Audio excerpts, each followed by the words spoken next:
The war was over for them. Captured, disarmed, defeated. German soldiers expected hunger and punishment. Instead, they were handed ice cream and Coca-Cola, and many thought it was a trick. Most German soldiers feared captivity. They imagined revenge, hard labor, starvation. Nazi propaganda warned them constantly. American camps were described as brutal. Reality felt unreal. POWs received clean uniforms, medical checks, regular meals. Some prisoners assumed the kindness wouldn't last. Meals were shocking. White bread, meat, fresh vegetables.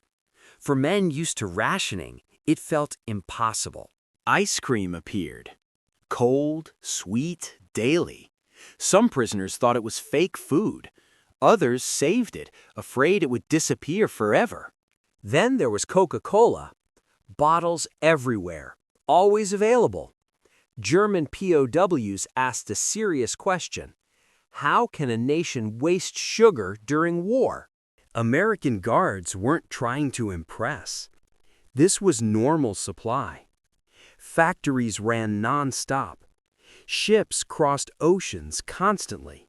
Abundance was part of the system. Morale collapsed.